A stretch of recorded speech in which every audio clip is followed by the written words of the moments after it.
the one and only DNVR. Two goes out to Zach Mace, RK, and the bar. Three for Mr. B in that old trophy case. Number four we're still waiting for, well, bring on the chase.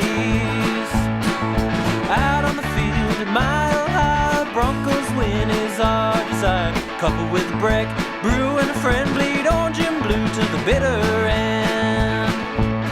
Come and join us, DDNVR. We are DNVR. We are DNVR, and we are live from Studio A. The A stands for acquiring as the deadline approaches. No, it There's doesn't. three It A's. stands for Atlanta Braves in the World Series. It doesn't. I have something to take up with you in a second here. But first of all, I want to give a shout out to our friends over at MSU Denver. MSUdenver.edu/online is where you can go to scope out all they have to offer. 750 total classes, 45 plus online and hybrid programs. And as you guys know, no better place to go if you're looking to work a full-time job, because MSU Denver students work twice as many hours as students attending any other Colorado institution. All right, Mace. Before we get into any Broncos talk, I have some questions. Yes. What the hell was going on in your fridge? Oh. Last night was my fridge clean out night. For the first time ever? For the first time in 3 months. Oh, my God. Yes. And what was in this fridge? Let's see. Well, there was a vegan dog that had turned gray with mold. And grown in size. Yeah, it was incredible. I mean, it looked. You know what a tardigrade is? No. It's a little. It's a very tiny organism, but if you see it, it looks in a microscope. It looks kind of fuzzy, and that's what my vegan dog looked like. Fuzzy vegan I dog. had It looked like a reptile. I had mold on the tomatoes, and then there was some chocolate milk that my daughter had left from last month. And actually, last month, only a few weeks, and I poured it out. Yes, Chunks. chunks coming out of it, and the milk and my yogurt, my Greek yogurt, had turned the colors of Neapolitan ice cream. Oh, wow. But it's all gone now. My fridge is clean. So do you start the process over again, though, and just see what you can come up with in a couple of months? Well, here's the thing. Like I'm kind of reassessing, what I need in that particular fridge, right? Because the rest of the family's in Wisconsin and I'm here. So I'm the only one using that. So like I had to kind of recalibrate my grocery shops based on what the type of things I need, which is all I need for breakfast are Pop-Tarts. Pop-Tarts were on sale last night at King Soopers. Wow, I might How have a many did you reason buy? as to why here in a second. Yes, and so I bought 5 boxes, all strawberry, all blueberry. Should know you me. eat those 5 boxes? The way the thing you're Oh, throwing I'm sure out? you won't care. So just Yeah. the only other question I have is, didn't the fridge smell? Not really, That's no. a good point. Well, the thing is, the vegan dog was in a Ziploc bag. It was sealed tight. That So, would like, help. Opened it. Did Right. It had its The own yolk- ecosystem. It going did. on Like, there. so the fridge actually smells fine. All the damage was self-contained. Like, one thing I am hyper on is like putting stuff either in sealed containers or in Ziploc bags. So that's why I could say, oh, I can't. There's nothing funky in here because, like you said, each thing was its own ecosystem. Right. So I didn't know, but the reason I cleaned out, I'm like, okay, I'm spilling over here. I've got to get some stuff out, and then I'm like, oh my God, and I'm like, I have to share this with the world because the fact that I let something go this far and it's a science experiment, it's awesome. It was interesting. That's Yes. for sure. It was Yeah. definitely interesting. Okay. This is how I spend my Monday Night Football. Sorry, I didn't watch the Manning cast. Yeah, because of that. I didn't watch. I didn't Yeah. watch anything. I just watched the Nuggets. It wasn't worth it either. Last bit of housekeeping news. I saw a woman is suing Kellogg's because there's actually 0 real strawberry at all in strawberry Pop-Tarts. Is she surprised? Apparently so. It says strawberry flavored, right? On the box, doesn't it say that? Like it's blueberry flavored, Let's brown check. sugar flavored. Right. Yes. Strawberry Pop-Tart. She thought she was getting her fruit in the morning. Let's see. Oh. It's loading slowly. The drama. The The drama. suspense here. No, it just says frosted strawberry. Wow. I So- mean, if you thought you were getting your morning dose of fruit in a Pop-Tart. I think you need to be suing yourself. I feel like she's capitalizing on the opportunity because it should say strawberry flavored, not strawberry. Well, it does have strawberries. They're It says baked with real fruit. it says dry. I'm reading the ingredients here. I think that's where Yeah, her lawsuit yeah. is going. She's Right, like, right. she's Real like run an experiment that has proved there was No, no. Right, because it says dried strawberries, and then and actually Well, then they lied. dried strawberries, dried pears, dried apples, dried apples leavening, baking soda, and then there's a lot of unpronounceables in the ingredients. Well, she's making the claim that that Yes. is a lie. I wonder how she knows. I don't Inside know. source? Maybe she has like a testing kit. Oh, Baked with real fruit. Wow. Prove it, she What says. liars. Prove it, she says. All right. Let's jump in here I'm to. curious if we have an advertising deal with Pop-Tarts. If we did, we wouldn't be talking about their No. lawsuits. That's probably very I'm true. glad we Now brought it they're up today liars. because I've been thinking about Pop-Tarts ever since I bought 5 boxes last night. So here we go. Was it a good breakfast? Oh, tremendous! Yeah. I mean, I on my way in because we had our meeting, our weekly Broncos meeting this morning, and on my way in, I had a little package of Pop-Tarts. I ate it while I was driving. Great, as always.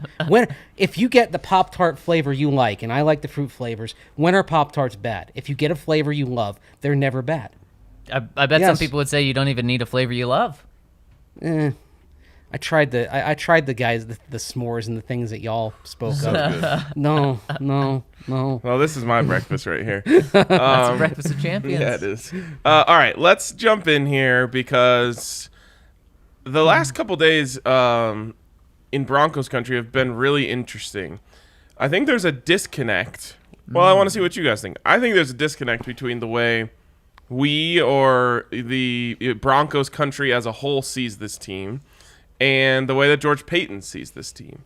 And the way that we see Vic Fangio and the way that George Payton sees Vic Fangio. Because, of course, since the Broncos last played a game, the Broncos have not traded anyone. They have acquired 2 different players at the linebacker position, one inside, one outside.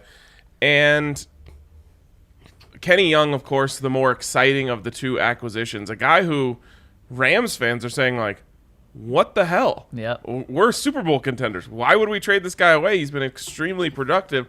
So we'll talk about the trade itself in a second because I think it's a good trade no matter what. But it is very interesting that we sat here on Thursday, trade everyone, fire everyone, and George Payton saying quite the opposite. I'm going to keep helping these people. Well, and when it comes to Vic Fangio, George Payton wants to give Vic Fangio every single opportunity to succeed, and that is continuing right now by getting him some linebackers at positions that were really, really beat up. Goes outside linebacker, goes inside linebacker and over the weekend to help out Vic. And he doesn't want to fire Vic, at least in the middle of the season. That's why I said I don't see a Vic Fangio firing coming. If they lose the next 3 games, okay, now you're on a 7-game losing streak entering the bye week. I can see that. But that's how drastic I think it needs to be in order for a firing to happen, especially early in the season. But Ryan, I do think that George Payton isn't doing that much when it comes to buying these pieces. He flipped 7th-round picks in order to get the outside linebacker, Stephen Weatherly, and he gave up a 2024 6th-round pick in order to get Kenny Young, which is an incredible value. And like you said, we'll talk about that And he in got just a a second. 7th rounder back, so he's Exactly. actually only trading the difference between the 6 and the 7. When I for Kenny Young. confirmed this with the source, I had to make sure that they were right on 2024 Yeah. because teams never trade that far out. So I mean, and when you go out, when you trade years in advance, they're technically worth like a round less. That's how teams view them. So the Broncos traded nothing for Kenny Young. So yes, I do think he views Vic Fangio different than this fan base, but I don't really buy that he's a buyer right now. I also think there's something to kind of planning ahead, and it is this. You don't want to be perceived by potential coaches if you make a coaching hire as not doing what you can to help the coach. And especially with if you do move on from Vic Fangio after the season, you've got the specter of not knowing who the ownership is going to be in a few months. So there's a significant sales job that Peyton would probably have to do if he wanted to get a desirable head coach. So what this does is shows, hey, my coach needed some help. I got in a pinch. I got him some help in the pinch. Just like he wanted more corners, I got him more corners. I will do what the coach needs me to do to get the personnel in place. And that, I think, is something that other coaches, or at least the ones that interview for the jobs, they're going to notice that. That's going to have meaning. Man, that's quite a twist. You take it from George Payton doing this for Vic to saying, no, he's doing it for the guy who's going to hire after he fires You're Vic. doing it for both. I mean, in the short term, you're helping Vic, but in the long run, you're kind of showing your bona fides that you're going to support your coach when he's in a pinch and says, hey, we're shot at inside linebacker. I need somebody who can step in and play right away. So you not only get somebody who does still have some potential in Kenny Young, but he played in your scheme or something similar to your scheme the previous year, so he should have a relatively quick ramp up because he played for Brandon Staley in 2020. I really like the take because you would have really been hanging out Vic Fangio to dry if you didn't make a move at inside linebacker. I said it after the game. I don't know if they were going to be able to win another game with the way that was set up. You have Justin Sternad, who, again, I've said it once, I'll say it a million times. He's being asked to do something he was not brought here to do. He's a sub-package coverage guy. And then behind him, you were playing like a seventh string guy. The sixth string guy got injured. So this was I mean, you really could have tanked. You could have tanked just on the backs of having no run stuffing inside linebackers. Every team would have gone into the game saying, cool, all you have to do is run it right at these guys, get those linebackers moving around a little bit, throw it over their head on play action. And I really think like you could have won 1 or 0 games the rest of the year just based off of not making a move there. So you're right. Coaches around the league would have noticed that and said, man, they really hung him out to dry. This is a defensive head coach, and they gave him 11 games with no inside linebacker. So the move, I think, makes sense from that standpoint, but I really think it just makes sense from you got a good player for nothing standpoint. Like, you don't have to look at, you could say 0-0, forget anything. Even if the Broncos had Alexander Johnson and Josie Jewell, it's still a good move. Mm-hmm. You gave up next to nothing for a player who, again, people in Los Angeles are pissed that they gave up a starter for next to nothing. And for that, it's a good move. And I always say, like, in these situations, and this is a stretch, but you say, can you envision this person being on the roster the next time the Broncos make a Super Bowl run? And you could say, you could be the pessimist who says, well, the Broncos aren't, going back to the Super Bowl for 10 years. Mm-hmm. And you'd say no of Kenny Young. But if you're George Payton and you have a plan, I think that he could envision a way that in his plan, Kenny Young is a Bronco 2-3 years down the road when the Broncos are making a run. Well, and I think how George Payton views it is he's a free agent after this season, so can he envision him signing him? Maybe not here for a Super Bowl run, but can he envision signing him? And the answer is absolutely yes. And look, Kenny Young, reason why Rams fans were pissed, he started all 7 games for them this year. He was really starting to hit his stride, led the team in tackles. And guys, this guy is super productive. If he was on the Broncos and had these stats up until now, he would be their he'd be their leading tackler. He would have the second most sacks, the second most tackles for a loss, the most forced fumbles, and the most fumble recoveries on the team. I mean, so he's a guy who's doing it all over the field, and the Broncos got him for what would be equivalent to like an 8th round pick in how the teams view that pick. No, a 9th round pick. I mean, that just shows you what a great deal it is. So this is just a fantastic move, regardless of if Vic Fangio is your head coach for the rest of the season, whether he's your head coach for next year, or whether it's someone else. I mean, it's credit to Peyton because he knew that the Rams were looking to play Ernest Jones, who's a 3rd-round pick that they had at linebacker. Don't say Ernest. It gives me flashbacks to D'Ernest Johnson. Well, the Ernest without the D. There we go. I mean, the Ernest went with a team against a team that looked like it was without a D on Thursday. It did. Anyway, I've run the D'Ernest puns into the ground. By the way, I don't think I can do anymore. You did that before the game even started. Hey, you know what? When are the Broncos going to go against D'Ernest Johnson again? Hopefully never. Yeah, and I'm shooting my shot. Yeah. Anyway, so he looked like a guy who they may go against at some point.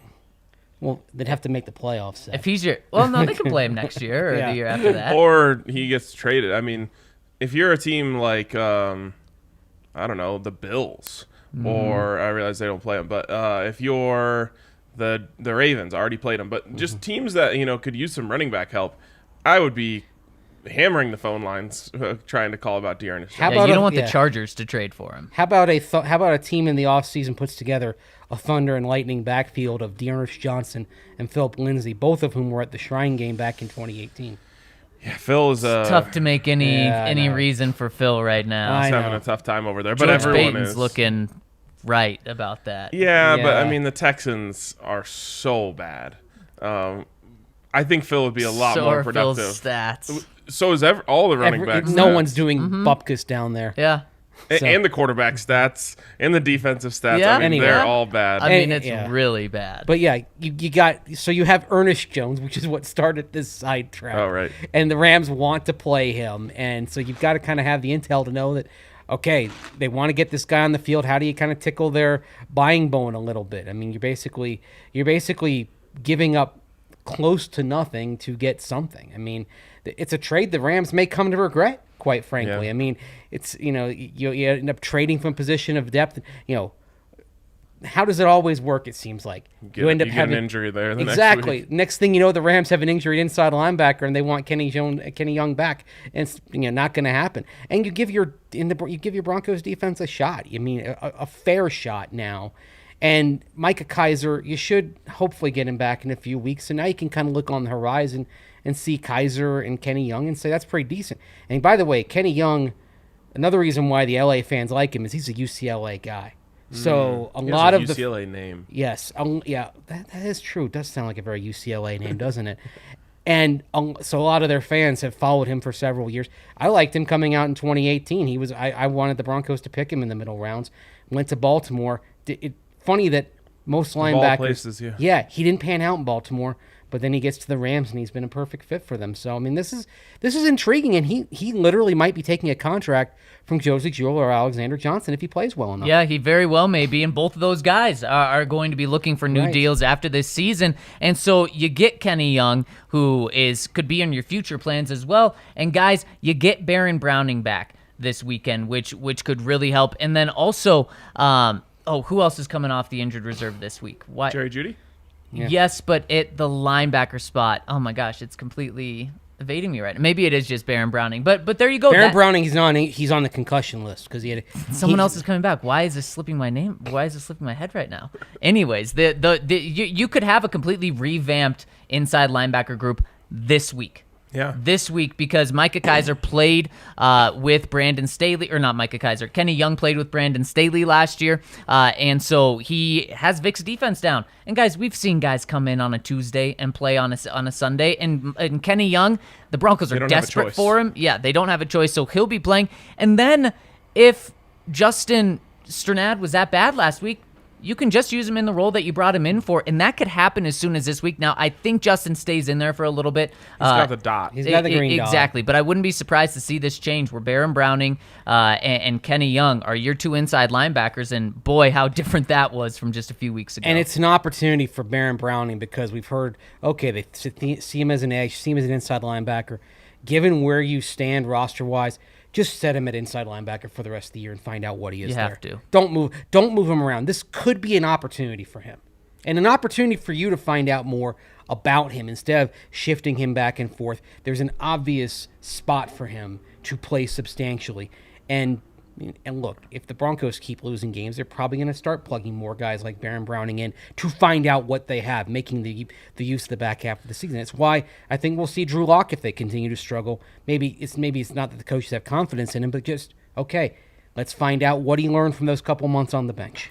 How much did Baron Browning play before he got hurt? Not much. Special teams, basically. Yep. I was gonna say because I was at that Raiders game that's when he suffered the concussion, right? Right. And I saw that on the injury report on the thing, it was like Baron Browning questionable return, the head injury, and I was like, when was he ever in? Yeah. I didn't notice him at all. So Yeah. it'll be interesting to see how he looks out there. And when you're down to roster that the Broncos are down to, that's when you play your rookies, and you have to play your rookies. And this is a guy who he should be able to be at least a run stuffer, and that's what you need right now. He's a big body guy, and you need someone that can tackle. So I mean, you're down to that point where you say, is there anyone that can stop the run? Okay, Barron, you can. You're in. And the good thing is Kenny Young can as well. Yep.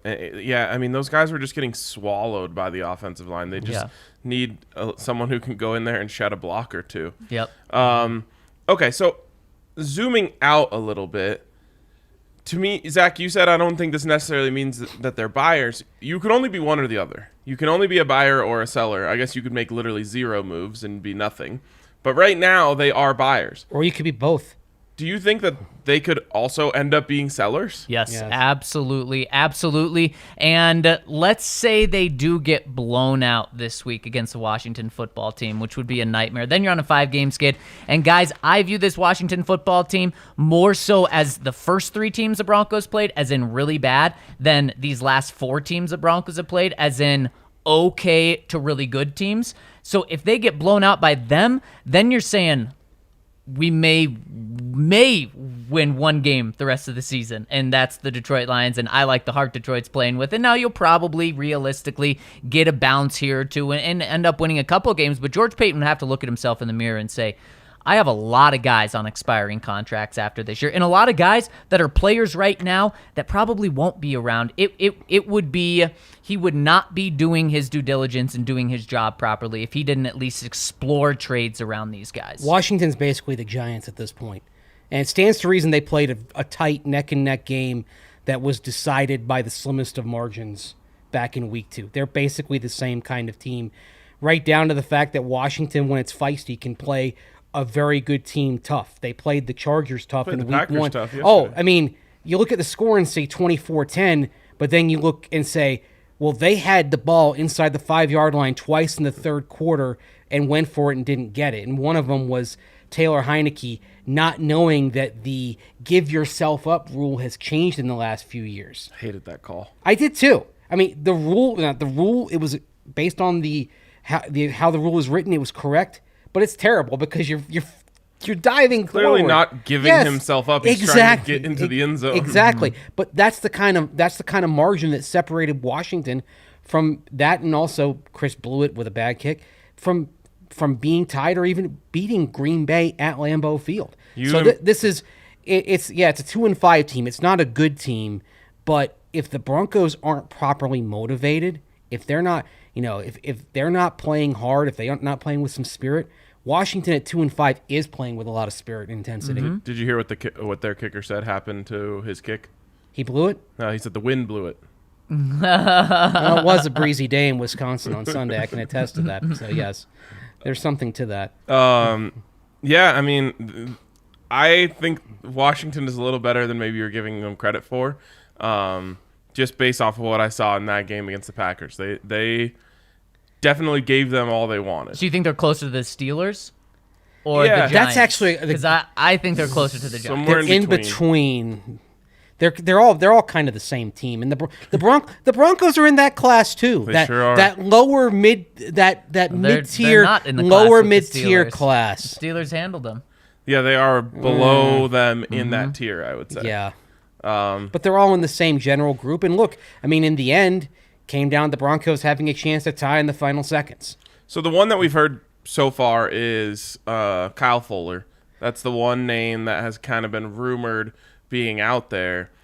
To me, that would be so I don't know, like either buy or sell is my opinion. Don't just go with one guy. Well, here's the thing with Fuller though. If you can get rid of his contract, you could sell him, but if whoever you trade him to takes on that contract, then between losing him and trading for Stephen Weatherly and Kenny Young, you've gained $2.8 million in the salary cap. Yeah, if you move Fuller, you get over $5 million in cap space. And that's why you can kind of say, all right, you only got cap space, but You brought in players at positions of need, and you divested yourself of a player at a position where you didn't need him at this moment. I just especially with Michael Ojemudia and Sang Bassi probably coming back here in the next few weeks. You really don't. I don't think you really need Kyle Fuller at this Why point. would a team trade for Kyle Fuller? That to me that and it's going to be it's going to be a 7th round pick, but to pay a guy $5 million who's been bad. Look, the Saints wanted him before the season started. That made sense because you think starting corner for $10 million. He's probably not as good as his 2018 self, but as a starter for $10 million, we give up a 6th round pick for him. Good. Now, I couldn't justify that move if I was another team, saying that he just got benched, and before he got benched, he got absolutely crushed time and time again, and looks like he's over 30 because he is over 30. To me, I would be trying to sell him if I was George Payton, but I don't know why another team would take that. Teams always and also teams always believe especially if they're not watching the film. They always believe in their ability to get a little more out of a player. They'll say, well, and then that would be silly. Exactly, but they'll say, well, Denver's a messed up situation right now. Doesn't look like the players are playing for their coaches. Maybe we get Kyle, like your Tampa Bay, for example, and you've been wrecked by injuries at the cornerback position all year long, and you say, we're trying to win a Super Bowl. We've got a really good environment here right now. We can get Kyle Fuller right. We can get him right. Yeah, but if Vic, that would just be so stupid, because if Vic can't get him right, the guy who got him right in the first place, and it's not like they're paying him $1 million. I would get that almost $6 million. I just think that'd be silly. The other thing that could happen is you may see the Broncos convert some of his salary to signing bonus, and effectively, instead of getting $5 million of salary relief, they get $3 million of salary relief. How much did he play in the Thursday night game? He's played 2 snaps in the past 2 games. He played So zero snaps. He played no 0. defensive snaps in Cleveland. Yep, that's what I'm saying. Totally benched. Yeah, that's George is helping out Vic. Vic is not helping out George in that situation. Well, or you could say that George didn't help Vic out with a lot of these signings that he's made. But obviously Vic wanted. Vic wanted Kyle Fuller the moment he became available. I mean, but look it how fast it that does went fall down. back onto the general manager when you sign someone. But yeah, Vic really wanted him. It took 90 minutes to happen. Yes. All right. I'll be interested to see what they do here. I think there will be a desperate team who wants Kyle Fuller, and it makes sense for the Broncos to give him away for to anything. 7th round pick, conditional 7th round pick. It absolutely does, because you get salary off the books. Get him off the books. There's plenty of teams out there who would look at the Broncos and say, okay, but they have Surtain and Callahan and Darby. That's why he's not playing. Again, you're right. If they watch the film, they would see that he's been the worst out of those guys for sure. But they might be saying, yeah, but he won't be the worst out of our guys. And I'm going to have a piece on the DNVR later this week looking at just all of the players that the Broncos could trade and their value. But another guy, since we're talking about corners, why not Bryce? He's on the final year of his deal. His value has never been better. Because, guys, I want to say this quietly, but he's played in every single game so far this year. So he's healthy. Yeah, touch what. Are you gonna do that too? I'm touching it. Okay. He's got it with his foot. He's healthy. Does that count? He's playing really good. And is this someone that you can trust moving forward? No. Yeah, so if you're ever going to trade him, it would be right now, right? And sure, you don't like losing a player of that caliber, but if you're sellers, you're not trying to stay really good and keep your team 100%. If he proves he can stay healthy, though, and I'm George Payton, I'm thinking You're about... foolish. You're foolish. I know. If you think 1 year out of, 6? I know. I'm just saying that Payton may look at Bryce Callahan and say, wow, if this guy's figured something out and stays healthy, I might re-sign him, which foolish. I know. I think that's a roll of the dice that you don't necessarily want to take in the offseason, especially if you go veteran quarterback, you have to spend a hell of a lot of money on that. Last thing I'll say on this is I'm going to be keeping a close eye on what George Payton does here, because right now he's a buyer. And while, again, those moves in a vacuum don't worry me at all, I think one of John Elway's biggest downfalls in that position was not being honest with himself about what the team was. And if they continue down this path, honestly, regardless of what happens on Sunday, I'm going to worry about George Payton's ability to see what the team really is, because I think we can at least everyone watching can agree they're not a contender right now. Right, and Ryan, we talked about rebuild yesterday and potentially having to go down that route. And Mason and I both said if it gets to that point, we really hope George Paton realizes that it has to go that route and that they have to do that. And it's exactly what you're saying. If George Paton is going to have the John Elway mentality, maybe it's a little better than the last 5 years because George Paton hits on a couple more draft picks or something. But for the most part, if the team's not good, but you keep saying, we can be good, we can be good, we can be good, and you keep doing that year in and year out, you get the past 5 years. And it's even worse when you do it that way. Yeah. It's worse thinking you're going to be good and then being bad than just saying, okay, look, listen, it's going to be a little rough here for a year or two, but we've acquired all of these pieces that are going to help us fix this thing. Yep. It's the shortcut mentality. They were always looking for a shortcut. Yep. And also, No Band-Aids. there was an arrogance there that, like I said, teams believe they can fix a guy.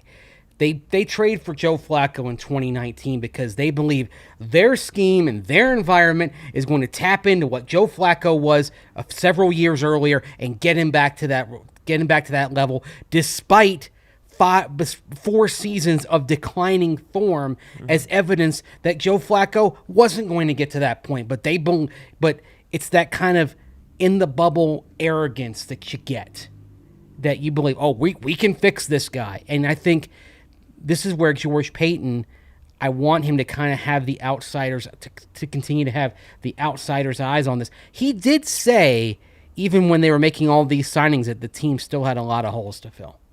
And maybe he still feels that way.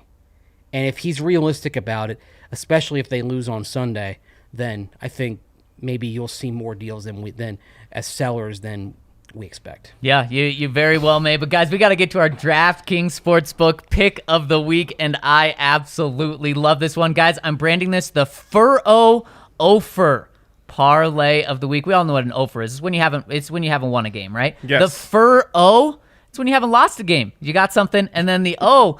Guys, I'm throwing out a parlay where the only undefeated team loses and the only team without a win wins. So and now you can take your level of risk with this. So I'm saying that the Green Bay Packers beat the Cardinals on Thursday night, and then I'm saying the Detroit Lions beat the Philadelphia Eagles at home. So there's 3 different risk levels here with this. If you want to go the very risky one, money line them both, and you'll get plus 700 odds. Boom, love it. If you want to go with the traditional parlay, little bit of risk, you go Packers plus 6. That line did rise 3 points when Davante Adams was ruled out. And by the way, Davante Adams, or in the Matt LaFleur era, the Packers have never lost a game without Davante Adams. So I love that, and you get Trade 3 him free to Denver, points off then. that. Exactly, there you go. So Packers plus 6 parlayed with the Lions plus 3.5 at home. That line has also gone from 2 to 3.5, so I'm loving that. Or and you'll get plus 274 odds over at DraftKings Sportsbook. Or if you want to go super conservative, tease those 2. You'll get the odds down to 120, so bet 120, win 100, and you'll get 9.5 points for the Lions and 12 points with the Packers. Guys, we'll see if my Ofer Furrow parlay works out.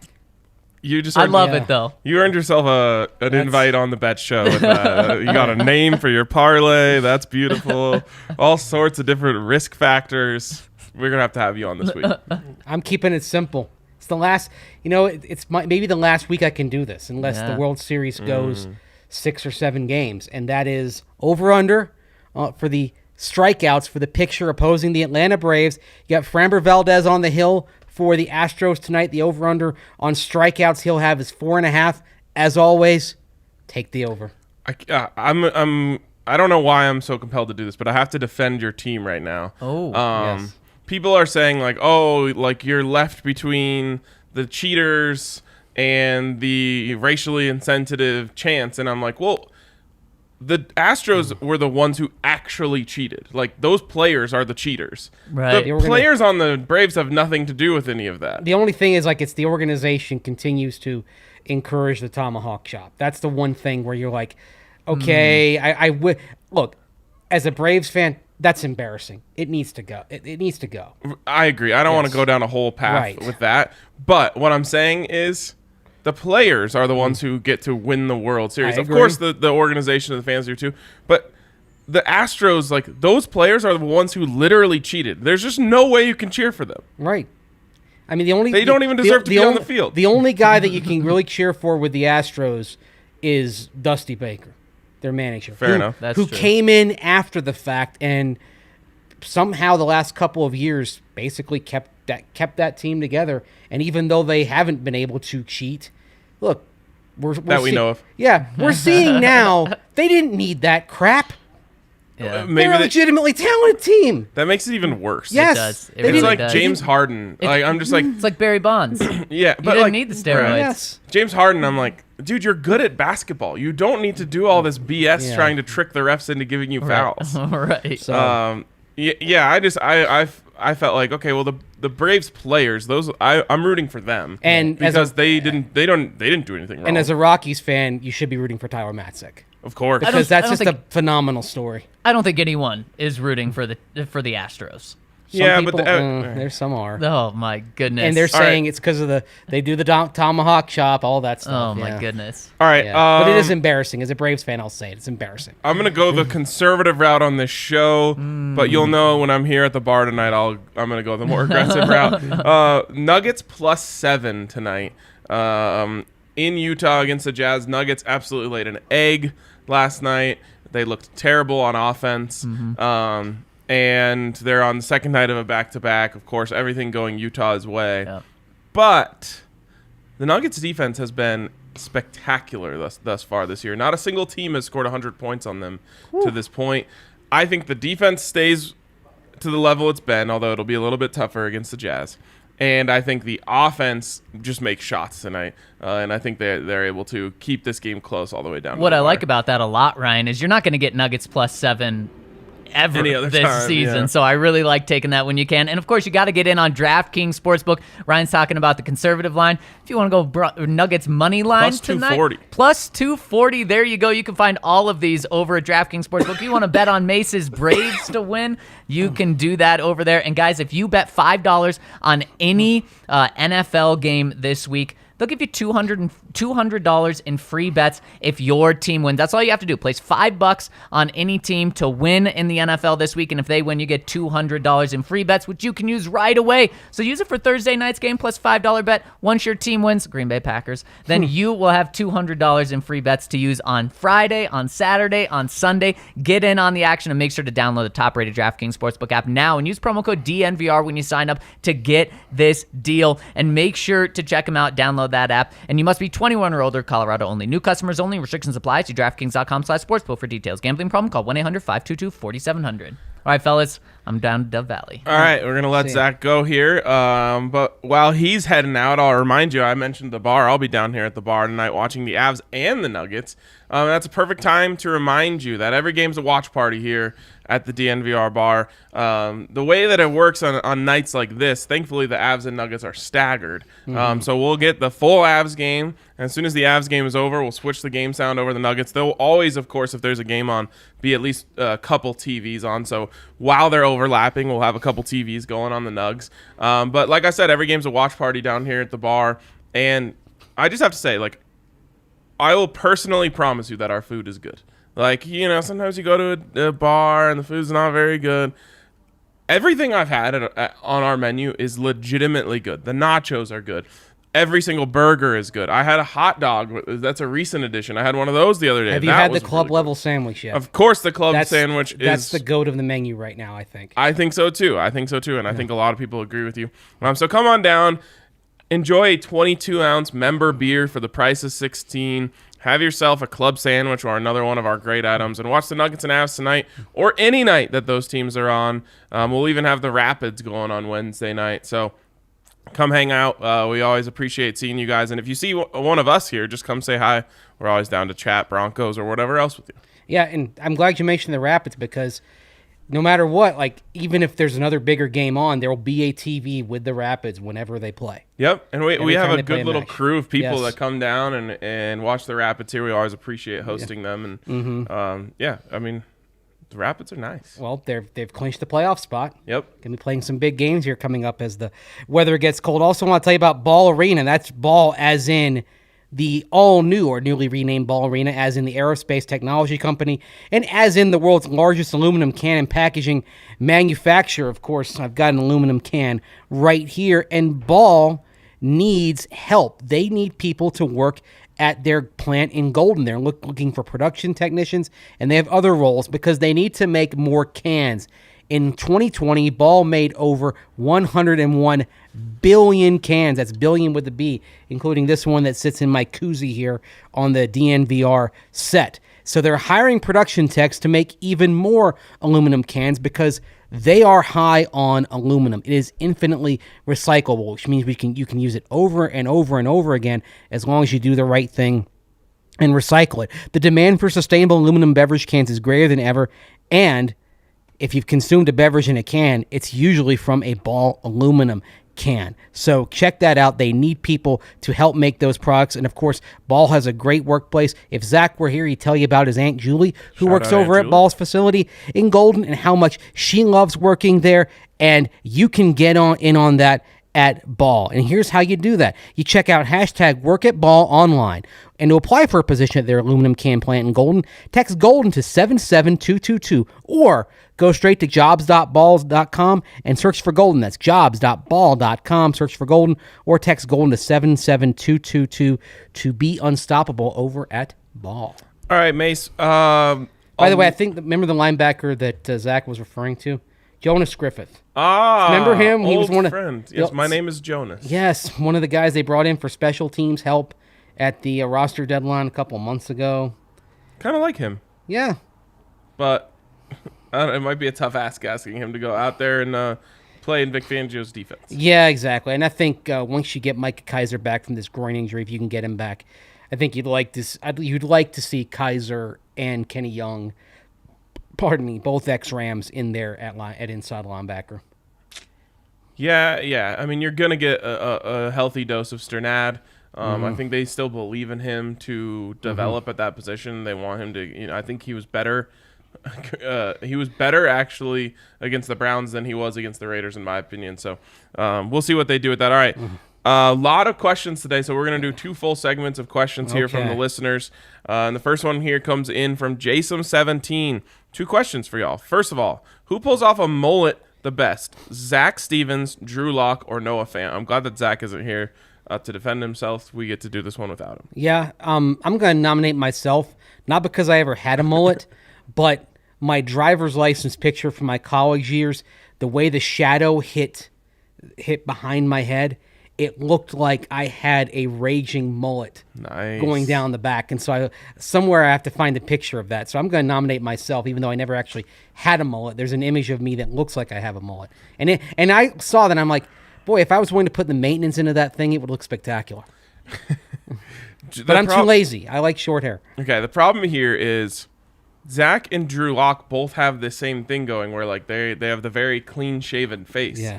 And I just don't think that mixes well with a mullet. Got to have a little scruff to pull off a mullet. That's true. But Noah Fant, I mean, has no shot at pulling off a mullet.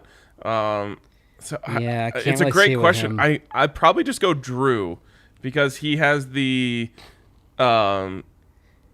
exuding self-confidence to just be able to convince you that it looks good by just owning it. If he did it, though, I'd want him to add some facial hair.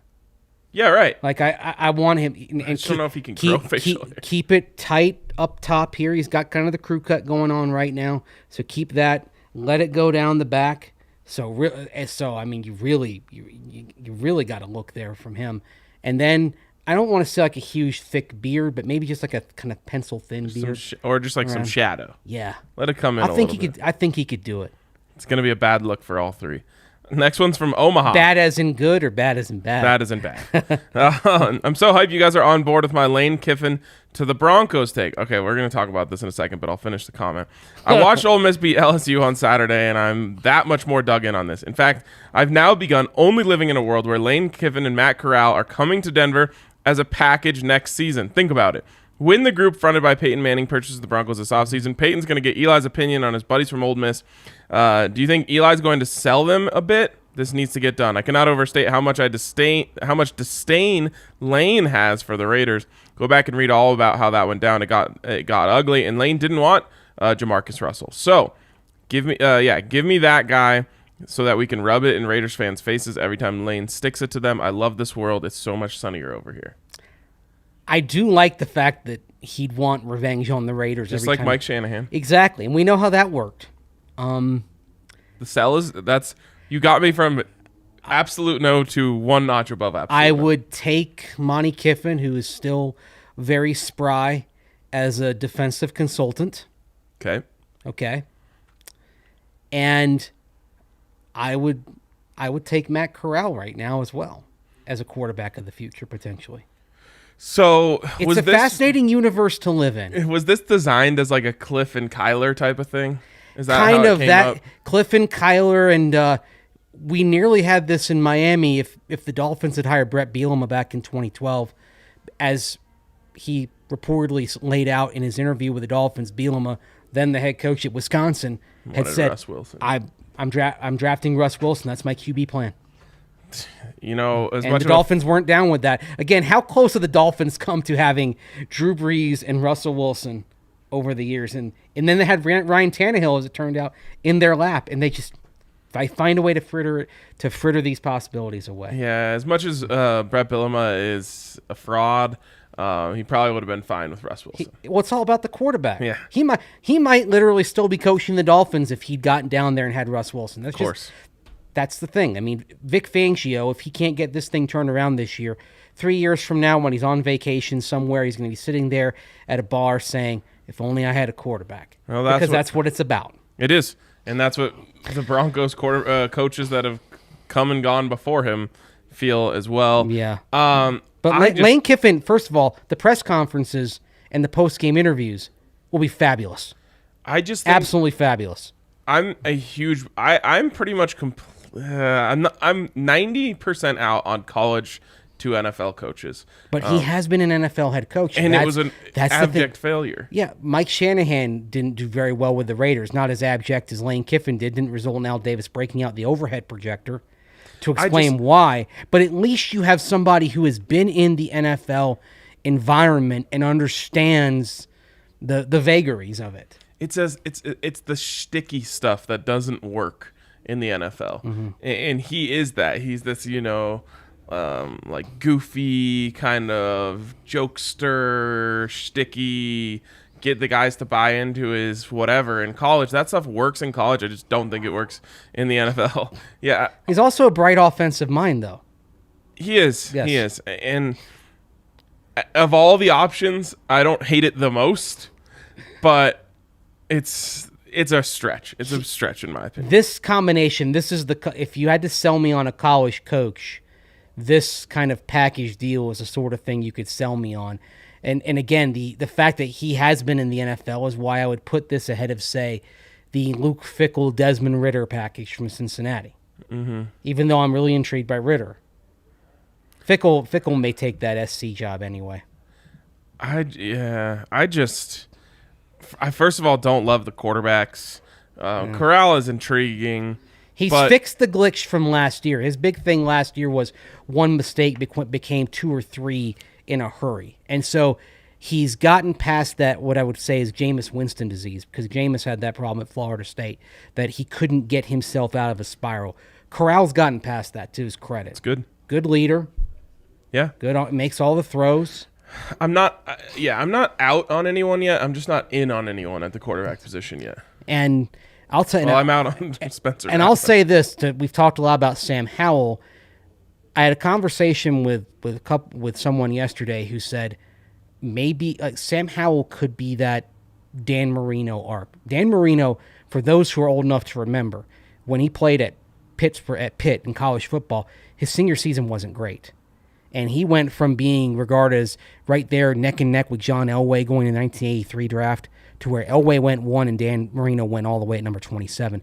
And there were some other rumors floating around about him, but his senior season wasn't good. But Dolphins knew he was still a good prospect worth taking a chance on.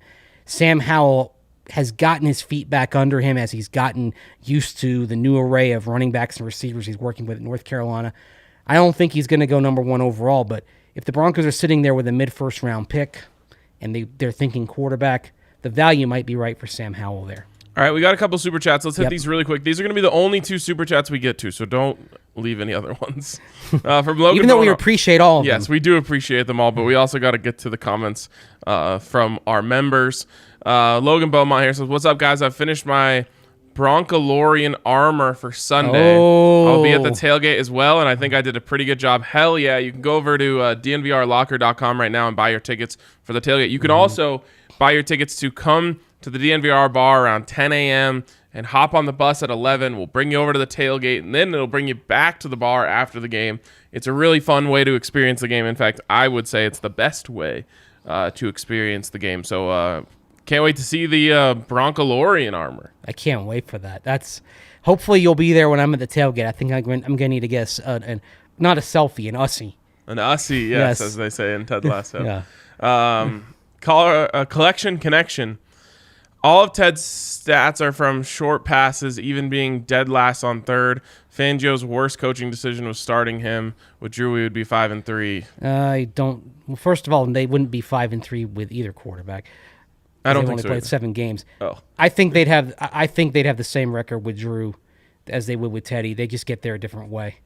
There'd be more dynamic shots down the field, but also Drew's history, and we've even seen it when he's been out there in preseason games and then against Baltimore, is that he still struggles under pressure. we almost avoided going a whole show without doing Teddy versus Drew. Right. The difference is that Drew. Comments the whole time. Yeah, the difference is that that Drew might develop into something, whereas Teddy, you kind of know who and what he is, and that's the logic for playing Drew Lock, and that's fair. And I do think that if you're sitting there at 3-5, if you get to 3-6, then there's no reason not to throw Drew Lock out there. Yes. None. Also, by the way, I understand the frustration of people throwing about throwing short of the sticks on third down, but we got to realize that's not his first option. No. He's going through his reads, which is what everyone wanted Drew Lock to do. Well, I think on one of them, Salbert was open on that. I'm sure there are Yes. situations.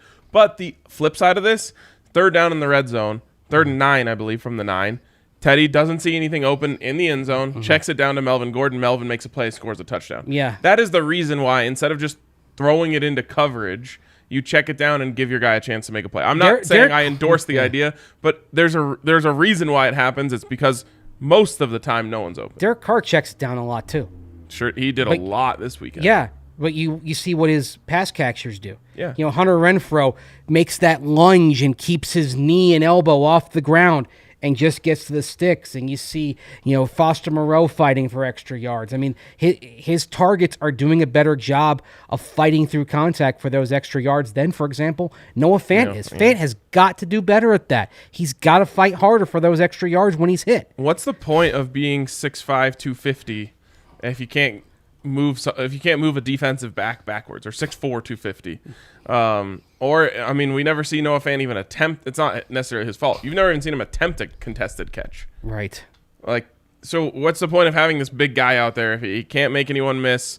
He's not running by anyone. He's not running over anyone, and he's not jumping over anyone. I also do wish this team had a true slot receiver. How much did you like Hunter Renfrow coming out? Because I loved him. Loved him. As a day 3 guy. He's doing exactly what you and I thought he was going to do. It's what anyone in the world could have seen that. Yes. By the way, I watched East Carolina take on someone this week. Was that the game that got delayed? Like, were they playing Houston? It got delayed. Yes, it was Houston. It got delayed till later in the night, that kind of thing. They have a 5'7" slot receiver, something Yes. Snead. I loved him. Yes. Well, the Broncos tried it with River Craycraft. The problem was Craycraft was coming off of the ACL that he suffered at Wazoo, and he was never the same when he got here. This kid was like winning contested balls, Yes. running around people. Anyways, that's my. I don't even know if he has any draft status. He's my draft. Get crush. yourself a true slot receiver. This is what I wanted. Something I want to see in the future. All right, next one from Aquaman. Despite the past 4 weeks, still excited to be going to the game and, of course, the DNVR bar and the tailgate this week. Hope to see lots of the community Sunday. Why can't Ellis work on a sale of the team during the season? Is it the Bullens, the NFL rules, or just tradition and timing? I think this was sort of the détente that was worked out between Joe Ellis and the Broncos and the NFL. Yeah. Wanting to have a season free of that, relatively free of that distraction, even though as things devolve, you're not free of the distraction. No. I mean, this is really old school, but I remember when in 1994, the original owner of the Bucks, Hugh Culverhouse, died, and the team was in a trust and then was put up for sale in like November. And the uncertain status of the team was pretty much all anybody talked about that year. Are they going to be sold? Are they going to be moved? Blah, blah, blah. So I can see why Joe Ellis, who's been around the NFL and for decades and the Broncos for decades, would want to find a way to say, let's just play this season out without this hanging over everybody, and then we'll get to the offseason and do it. Yeah, I mean, Even though it still is, because now the team is struggling. It's like, okay, I mean, what are you going to do about the coaches? And are you going to be able to hire a good coach or the kind of coach that you'd want, because no one knows who the owner is going to be? right. Aquaman, we look forward to seeing you at the tailgate and Yeah. everyone else, of course, who's coming down there.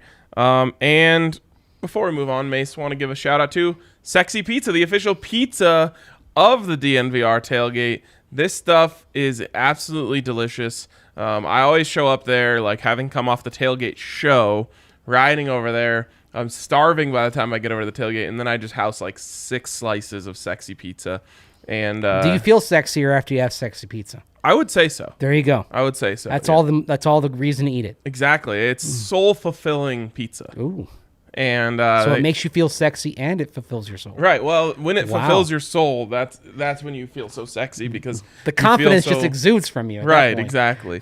13 years in the Denver community. Sexy Pizza is as local as it gets. And they also have their philanthropies, which is pretty cool. A portion of every sale from their 5 specialty pies is donated to a range of different nonprofits right here in Colorado. And they are delicious, all of the different specialty pies they have. So check out our friends over at Sexy Pizza. You know what's a perfect meal day on Sunday? If you go on down the tailgate and have some of that sexy pizza, and then you come back to the DNVR bar afterward. And On the bus. On the party bus, or if it's filled up, just make your way here anyway and get yourself one of those delicious Hassel Cattle Company Wagyu beef burgers here at the DNVR bar. What a great way to cap off your day. You get pizza at lunch, and then you get a Hassel Cattle Company beef burger at dinner. And you know what? You get some of that blue-collar Wagyu that we tell you about all the time. If you have the burger here at the DNVR bar, that beef is so good that even though you can top that burger with lettuce, tomato, sauces, whatever you want, you're not going to need that much. You may want to just keep it simple to taste the flavor of the Hassel Cattle Company beef. And guess what? If you want more of that, if you come on down to the DNVR bar, have that burger and say, I love that beef, I want more, well, you can go to HassleCattleCompany.com and get 10% off your purchase with the code DNVR10. That's 10% off your purchase with the code DNVR10. Hassel Cattle Company is the absolute best source for farm-to-table Wagyu beef in the country. They're a 4th-generation cattle farm from Texas. They ship all over the USA straight to your door, and they call their beef blue-collar Wagyu. Why? Because it's the best damn Wagyu that every man or woman can afford. Hassel Cattle Company offers Wagyu smoked sausage, New York strip, beef bacon, Frank's with no fillers, and 2 jerky flavors, original and sweet and spicy. They take their registered bulls and breed them with Angus cows, which yields that high prime product with 0 antibiotics and hormones. So head on over to HassleCattleCompany.com. That's HASSELL, CattleCompany.com. Use the code DNVR10 for 10% off. And if you want to stock your freezer, get that order at $200, and you're going to get free shipping. So that's like getting basically 20% off in total when you have that code as well. So DNVR10 for 10% off at Hassel Cattle Company. A $200 order gets you free shipping. And you know what? Then you're never going to worry about what's for dinner if you've got some of that Hassel beef in your freezer. You just say, oh, I got some beef patties, thaw them for the afternoon, put them on the grill at night. And by the way, as the weather is cooling, it's perfect grilling season around here. Perfect. Also, perfect time to go over and visit our friends at Green Mountain Dental Group. If you schedule a cleaning, x-ray, and exam, they're going to hook you up with a free Sonicare toothbrush. They're a real family atmosphere over at Green Mountain Dental Group because it's a family-owned business, and they're part of the DNVR family as well. You might run into them down here at the DNVR bar for an Avs game one night. You never know. So check out our friends over at Green Mountain Dental. All right, let's get to a few more questions before we have to get out of here. Next one's from Lionel Hutt's attorney at law. Gentlemen, here's a depressing question. Who has been the best offensive coordinator over the last 5 years? By the way, a little salt in the wound of me watching my Buffs get crushed this weekend was Bill Musgrave calling Billy the Muss. plays for Cal. Yeah, and on balance, wouldn't you kind of have to say that he's the best OC the Broncos have had in that time? None of them. That's my choice. I mean, if you have to choose one. If I had to choose one, I might honestly go with Rich Scangarello because I saw him build an offense around a young quarterback for 5 games. Okay, that's fair. I mean, and had one great game in that span. One great game, yes. Of course. And there is some revisionist history on Rich. It was ugly for the 11 games leading up to that stretch. It was, and even then, like down the stretch, I mean, for Drew, the Chiefs game was ugly. There were ugly games with all the quarterbacks that year. Yeah, and there's been ugly games from every Right. offensive coordinator, though. I liked the way he was calling things for Drew. I felt like he had him comfortable, which is something we've never seen from him since. I feel like the best, and actually, maybe the best game, the best single games that any Broncos OC have had were both for Scangarello. One being the Texans game with Drew Lock, his second start.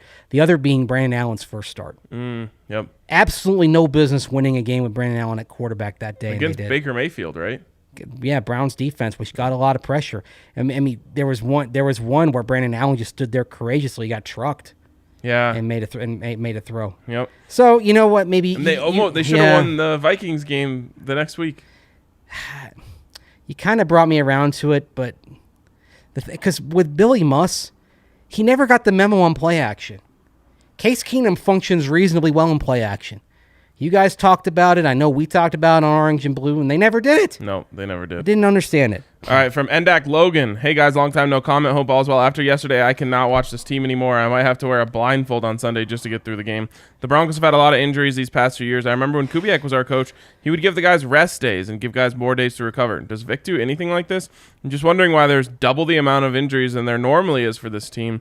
If you could shed some light on the topic why injuries are up, and can you pin any of the reasoning on the coach's scheme or lack of days off? Thanks. There are rest days that veterans are getting.